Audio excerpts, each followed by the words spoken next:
Yo, what is going on YouTube? This is Expert Lancer here, coming at you with my updated DDD deck profile. This is the pure variant.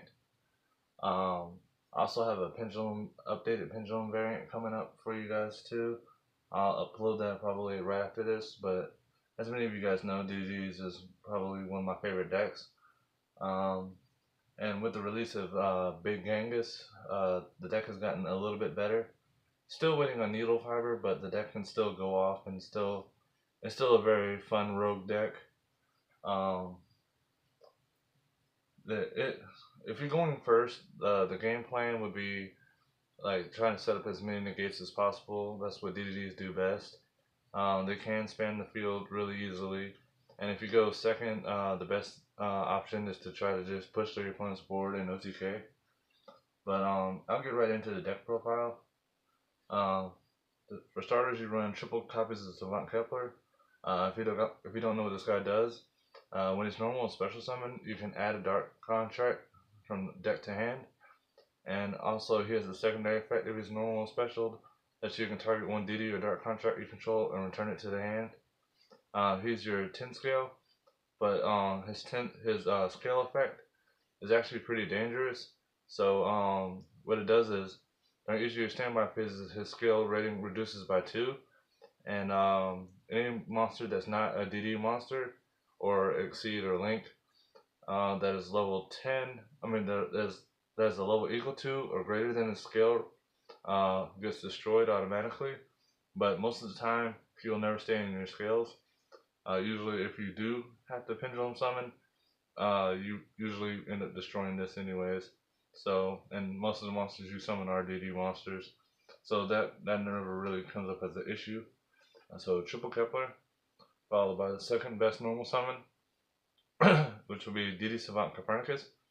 And what this dude does is he's a foolish burial for DD or dark contracts. You can use him to deck clean or send your combo pieces from deck to grave. And there's actually a 2-card combo with these two that ends on link 2 and a rank 8. I'll show you guys that combo after that. Also, I got combo videos coming for you guys too. So triple copies of Savant Kepler, and Savant Copernicus are your best normal summons in this deck. For extenders, you play triple copies of Diddy Oblivion King Abyss Ragnarok. And what he does is, when he's a double monster reborn. His scale effect is when a DD monster is special summoned, you can special summon a DD monster from your graveyard, any of them. And if you do, you take 1,000 damage, and your opponent takes half battle damage for the rest of the turn. But if you're going first, it really doesn't really matter. And his monster effect is when he's normal and special summon, you can special summon a triple D name from the grave, so you can revive one of the big guys. And also, when he's on the field, you can tribute one other DD monster to target one monster your opponent controls and banish it. He's a level 8, and he's 3,000 defense, so that's pretty good.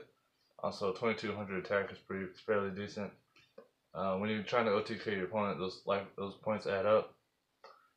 Next, for another extender, triple copies of Savant Thomas. This is the card that enables a grind game with DDDs. What he does is, when he's on the field, you can target one DD scale you control and destroy it. And if you do, you can special summon a level 8 DDD monster from your deck in defense position, but it has its effects negated for the rest of the turn. And your opponent takes half battle damage. But he's basically a 1-card rank 8. So if you summon this guy, pop a scale, special Ragnarok, and then you can overlay into Hope Harbinger or any other rank 8s that you need to make. Also, the more important effect is his scale effect. When he's in scale, once per turn, you can target one DD pendulum monster in your extra deck and add it to your hand. So this card gets back resources when he's in the scale, and when he's on the field, he's a 1-card rank 8. And he's a level 8 by himself, so, and Ragnarok's also a level 8, so there's synergy there. Next, for the normal DD monsters, you play triple copies of DD Lamia. Lamia is your tuner of the deck. What she does is you can pitch a DD or Dark Contract from hand or field to the graveyard, excluding the pendulum monsters, to special summon herself from your hand or graveyard. So you can pitch your Necro Slimes or any of your combo pieces to summon her and then just combo off from there. And there's actually combos to where you can actually use her up to 4 times in one turn. But she's the level 1 tuner and she has 1900 defense, which is actually really good for a level 1 tuner. Next, you play triple copies DD Swirl Slime. This guy lets you fuse from hand. The way he works is you reveal him in your hand to fusion summon using DD monsters you control in your hand as fusion material. So he fuses from hand, and when he's in the graveyard, you can banish this guy as cost to special summon a DD monster from your hand. So he allows you to fuse, and then you can banish him to special summon another one from your hand, which can just trigger combo plays from there. He's one of your good starter cards. Next we play triple copies of Necro Slime. To be honest, I want to play 2 Necro Slime and 1 DD Vice Tycoon, but I couldn't get my hands on one because it's a common card and you have to dig through both behind those kind of things. But DD Necro Slime works fine because you do play a Lure of Darkness, so if you find yourself drawing into multiples, you can always just pitch it off or ditch it with Lamia. But on Necro Slime, what he does is he's basically the Miracle Fusion.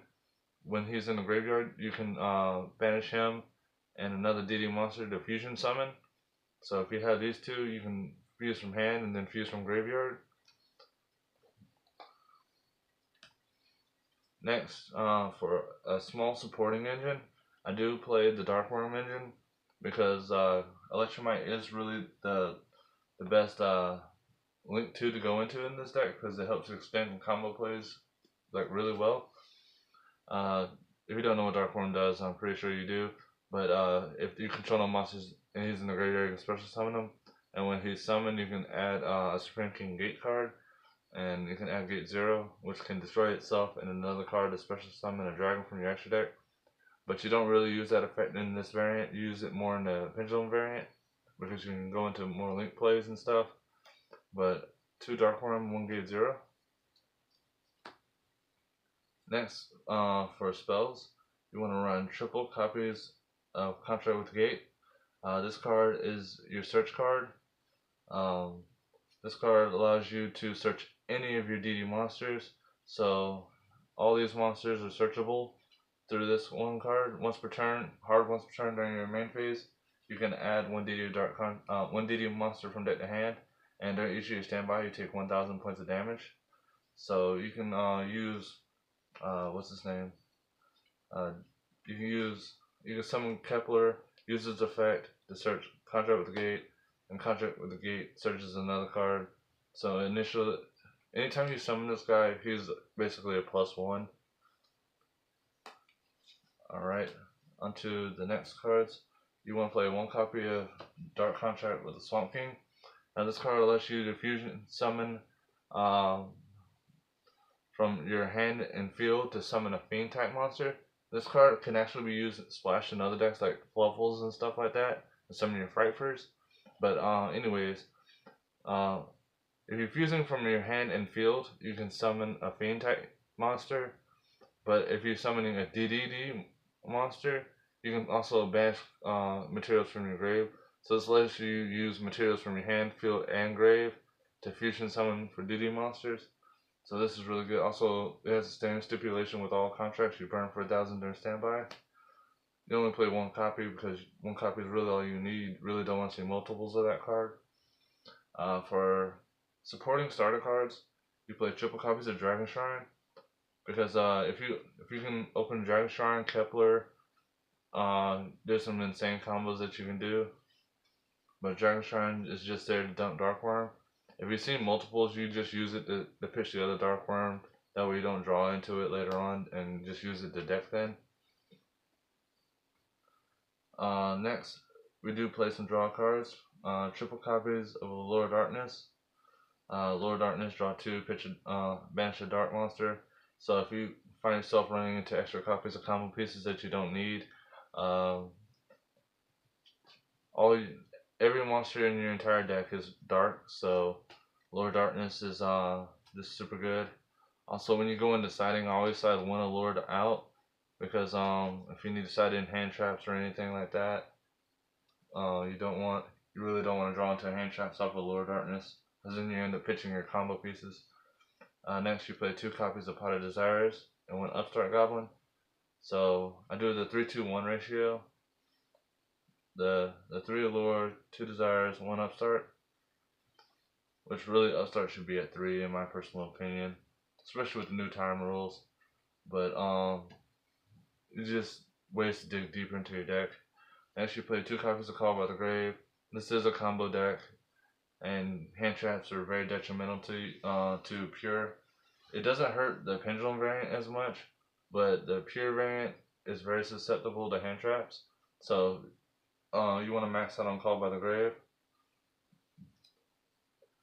Next for the God cards, we play 1 1-for-1, 1 Foolish Burial, 1 Monster Reborn, and 1 Soul Charge.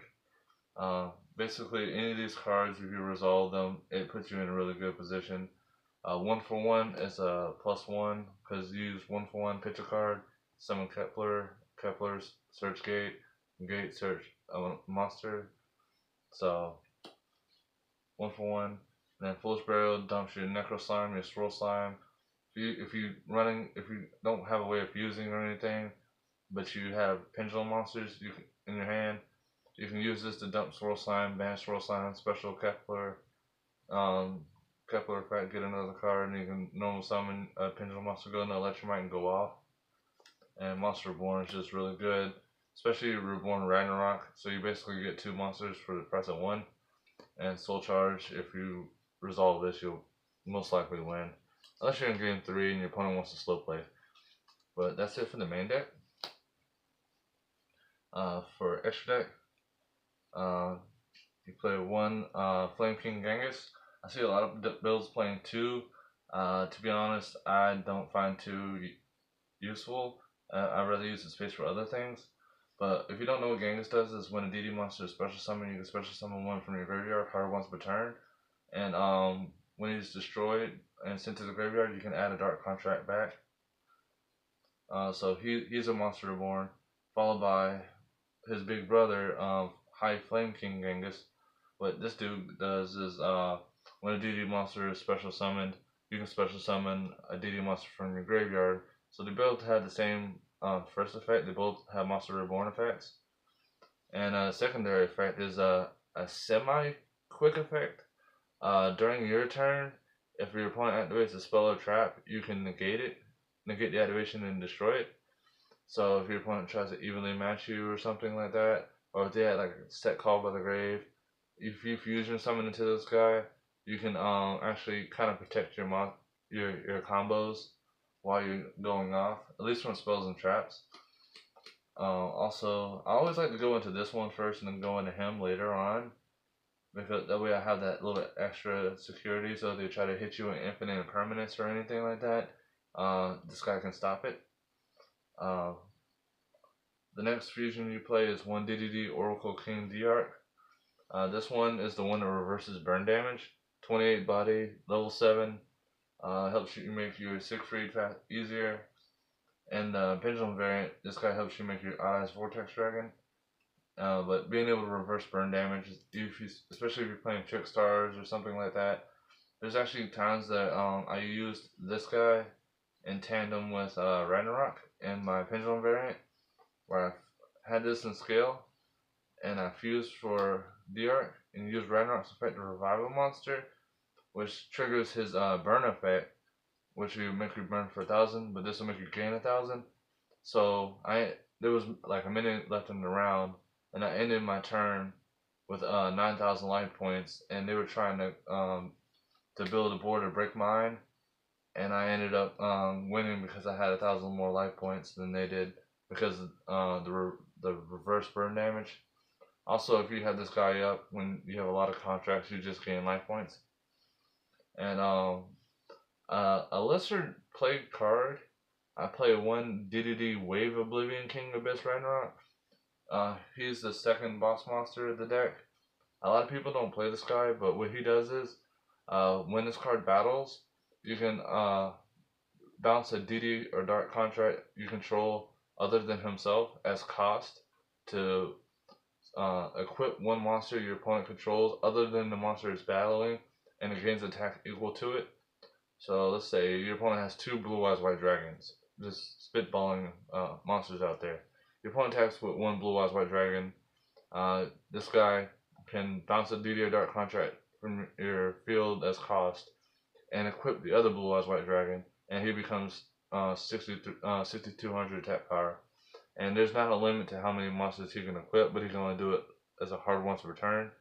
So you can equip one on your turn and then equip one on their turn. So a lot of people don't know what this guy does. So this guy is really good. A lot of people don't play him though. I personally like him. So I play 4 fusions. For synchro monsters, we play 1 Gus King Alexander. If you don't know what he does is, when a DD monster is normal or special summoned, you can target 1 level 4 or lower DD monster in your graveyard and special summon it. So this guy is another monster reborn. 1 Odd Eyes Meteor Burst Dragon. When you summon, you can special summon a monster from your scales.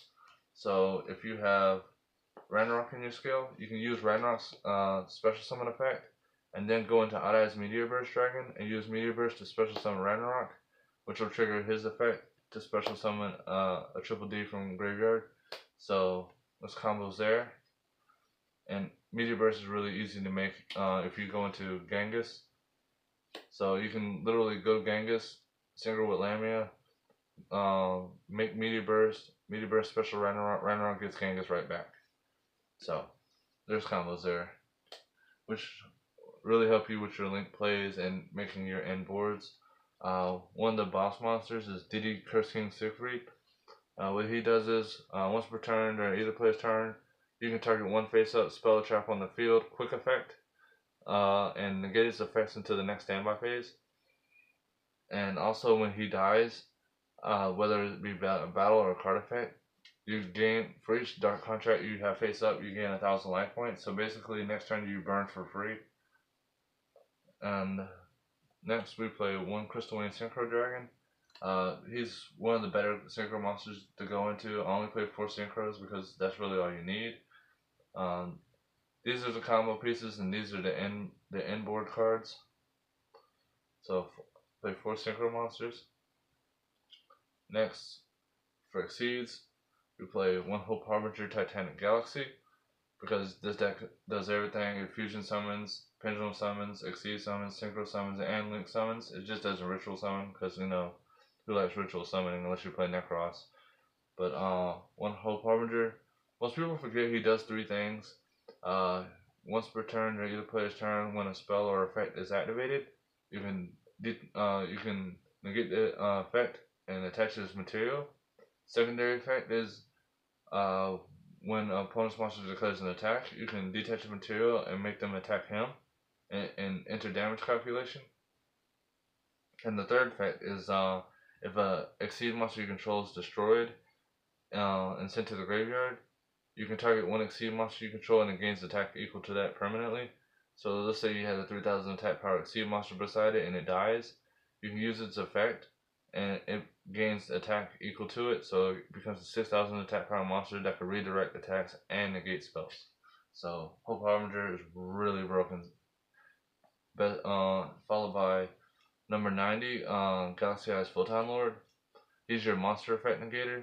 I was playing Felgrand, but I chose Photon Lord over it because of the sole purpose of the fact that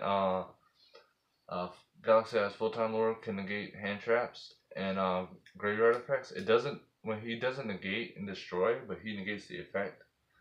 So basically what he does is once per turn during either player's turn, you can detach the material to negate the effect of a monster. And if they have Photon as a material, it would destroy it. But it's just really good to stop those the normal summons and the problematic monster effects. But and also in follow-up plays, it's really good to stop hand traps and graveyard effects if you do like BA or something like that. The last exceed monster you play is the boss monster of the deck. Is Duodon King Kaliyuga. What he does is, as soon as he's exceed summoned successfully, your opponent cannot your opponent cannot activate cards and effects, and all cards and effects on the field are negated except for him. So basically, your opponent, let's say if your opponent has like a Baguska or something like that, and you exceed into this dude, he actually negates Baguska. He negates Protocol. All basically everything on the field is negated, and none of their effects can be activated. And also, once per turn during either player's turn, you can detach a material and destroy all spells and traps on the field. So he's a quick play Heavy Storm. And his last effect is you can detach a material and target one dark contract in your graveyard and set it. And he has ultimate Falcon stats. He has 3,500 attack power. That's it for the Exceeds. Off to the Link monsters. You play one Heavy Metal Foes Electromite. Electromite helps combo off really well. I'm playing one Land for Linkus. The reason I play this over stuff like Linkuriboh, there are Linkuriboh combos, but I chose Land for Linkus for the sole purpose of the fact that Goki is still running around and the Nightmares are still running around. If someone was to toss you an Ibly, all you really have to do is just normal summon one monster and link off into Land for Linkus, and now you have two down arrows to combo off from there. And it's just generic. So generic monster with down arrows is just really good. And also, there's been times where I had Land for Linkus and Hope Harbinger, and no one remembers the other effects of Hope Harbinger. They just know it stops spells. That's all they care about. A lot of people try to attack it, and I just redirect it to him.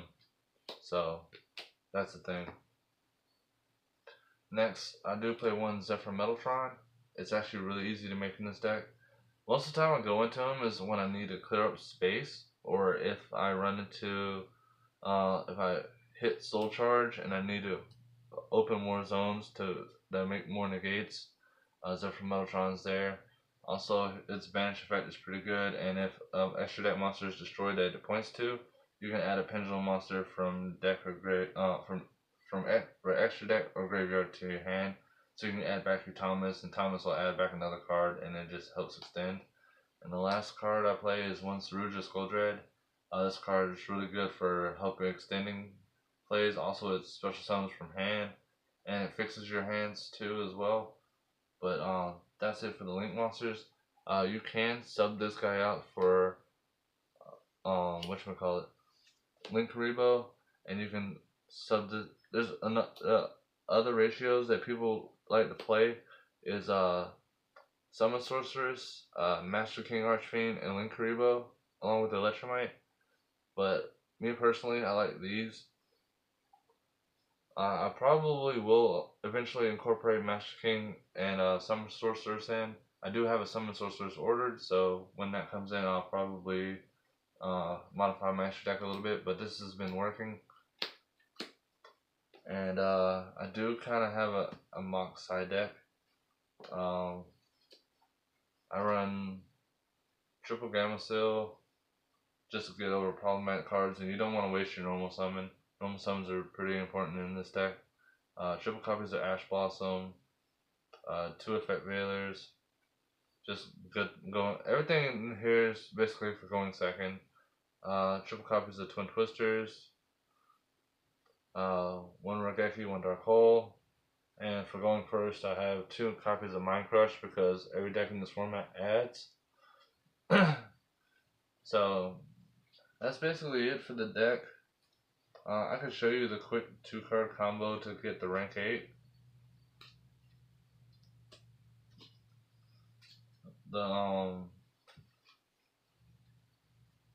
There's actually multiple ways of doing this. Either if you have these two, or if you have this plus this, or this, or if you have this plus this or this, all these in the same way, or if you have these two. So there's multiple ways of doing it, and you're playing. If you have this guy, you have basically 4 Foolish Barrels in the deck because there's 3 Dragon Shrines and a Foolish Barrel. But I'll go over both ways of doing it. So let's set these guys aside. So with these 2 cards, we would activate Dragon Shrine. use its effect to pitch your Dark Worm. Dark Worm will go to the graveyard. Next you'll use Dark Worm's effect to special summon itself. Dark Worm will add gate 0. Now you have 2 cards in your hand. Next you'll follow up with the normal summon of Savant Kepler. Kepler's effect will add contract with the gate. Next you'll activate contract with the gate and use this effect to search DD Savant Thomas.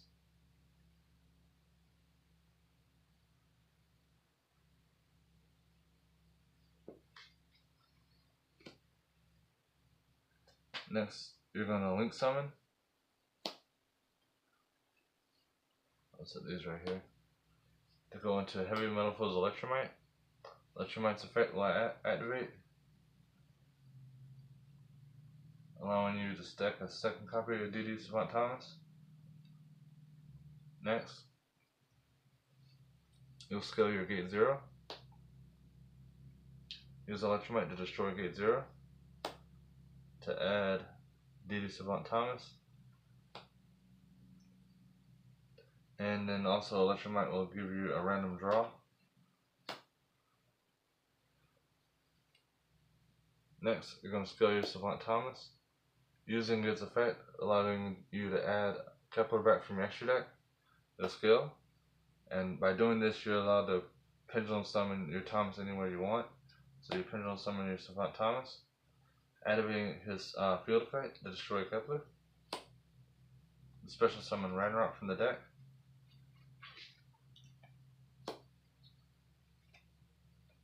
The overlay into your Hope Harbinger. Or if you're dueling a monster heavy deck, you'll summon Photon Lord. So basically, with this combo, with just a simple 2-card combo, ends on 1 negate, Heavy Metal Foes Electromite, a card that searches any of your monsters, a card that adds any of your DD Pendulum monsters back, and on top of that, since you only use 2 cards, you still have 4 cards in your hand, which all could be extenders and whatnot. So, anyways guys, I hope you guys enjoyed the pure DDD list. To be honest, the Pendulum variant is actually a lot more explosive, but the pure variant can still go off, and it has a lot of utility and synergy with stuff like Rivalry with the Warlords. You can also play Gozen Match because all your monsters are dark. I prefer Rivalry. You can play Rivalry, the Warlords, Vanity's Fiend. There's a lot of stuff that you can play. Radiant Kaijus. To be honest, in the side deck, what I would do is I want to pick up 3 copies of Radiant Kaijus, 3 copies of Vanity's Fiend, 3 evenly matched, 3 Twin Twisters, Regeki, Dark Hole, and still the Mind Crushes. But there's a lot of stuff that you can play in this deck that actually work really well. So just give it a test, play it, and then this deck can summon just about everything. So you can just take the deck and make it your own. But anyways, that's just a template that you can use to work off of. And I hope you guys enjoy the pure variant list. I have the Pendulum variant list coming up. Also, I have a really dank True Draco Sky Striker deck list I'm going to share with you guys. That's going to come up too. But anyways, I hope you guys enjoyed. Feel free to like and subscribe. And Expert Lancer out.